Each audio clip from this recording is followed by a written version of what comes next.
तो देखिए, जो पोलज भूमि होती थी वो तो सबसे उपजाऊ भूमि थी। और ये जो भूमि थी ये इसमें एक वर्ष में 2 फसलें तक उगाई जा सकती थी, क्योंकि इसमें सिंचाई वगैरह की बहुत अच्छी व्यवस्था होती थी। और जो पर्वतीय भूमि होती थी, ये भी भूमि उपजाऊ थी, लेकिन पोलज जितनी उपजाऊ नहीं थी। और इसमें एक वर्ष में मात्र एक बार ही मतलब एक ही फसल जो है उगाई जा सकती थी। इसमें भी सिंचाई के साधन थे, लेकिन वो बहुत ज़्यादा अच्छी अवस्था में नहीं थे।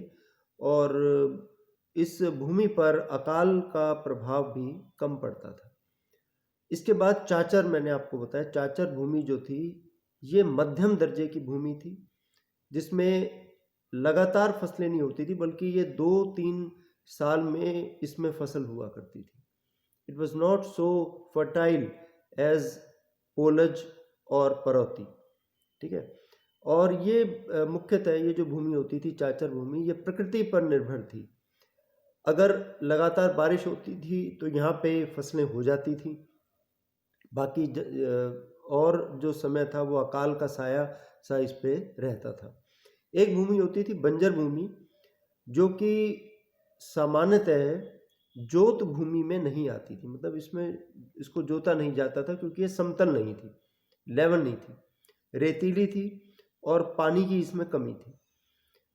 और इसे चारागाह में भी इसका प्रयोग नहीं किया जाता था, कभी कभी प्रयोग में लाई जाती थी। और इस भूमि की मात्रा जो है काफ़ी थी, मतलब काफ़ी मात्रा में बंजर भूमि उस समय हुआ करती थी। अच्छा, फिर ये तो बात हो गई एक तो भूमि की पैमाइश की और भूमि के बंटवारे की। उसको भाई किस प्रकार की भूमि है, उच्च किस्म की भूमि है, मध्यम किस्म की या निम्न किस्म की, इसमें जो है शेरशाह सूरी ने भी इस तरह से बांट दिया था। तो अब 4 किस्म की भूमि जो है बताई गई। इसके बाद अब बात यह है कि सरकार का भाग कैसे निश्चित हो ऐसी भूमि पर। तो अब भूमि का जब बंटवारा किया अकबर ने, 4 किस्म में बांट दिया, तो सभी किस्म की भूमि से एक जैसा सरकारी हिस्सा नहीं लिया जा सकता था। ये तो आप भी समझते हो कि पोलज ज़्यादा फर्टाइल है, परौती उससे कम फर्टाइल है, चाचर उससे कम फर्टाइल है, तो एक जैसा टैक्स कैसे ले सकते हैं। तो पोलज ज़मीन पर ज़्यादा टैक्स होगा, वो 1/3 सुनिश्चित कर दिया गया। परौती जो ज़मीन है उस पर 1/5 सुनिश्चित कर दिया गया। ठीक है। इसी तरह से जो चाचर भूमि है उस पे 1/10वां भाग निश्चित कर दिया गया, और बंजर भूमि पर नाम मात्र का कर लगाया गया।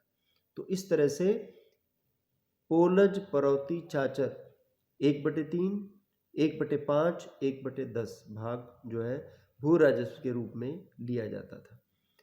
तो बाकी अगर एक ही भूमि का कुछ पार्ट उपजाऊ है, कुछ कम उपजाऊ है, कुछ बिल्कुल बंजर है, तो उसका ना एवरेज निकाला जाता था। जैसे मान लो औसत जो ज़मीन है उसमें 5 बीघा तो बहुत उपजाऊ है, 10 जो है मध्यम है और 5 सामान्य है। तो उनको मिलाकर जो उसका एवरेज जो होता था ना, औसतन, वो कर लिया जाता था। वो जो है कर के रूप में लिया जाता था। और देखिए, भू राजस्व व्यवस्था की एक और विशेषता है कि जो भू राजस्व उगाया जाता था वो नकद के रूप में भी उगाया जाता था और जिन्स के रूप में भी, यानी अनाज के रूप में भी उगाया जाता था। यानी नकद भी इकट्ठा कर सकते थे टैक्स, और अनाज के रूप में भी इकट्ठा कर सकते थे। इसके लिए विशेष अधिकारियों की नियुक्ति की जाती थी।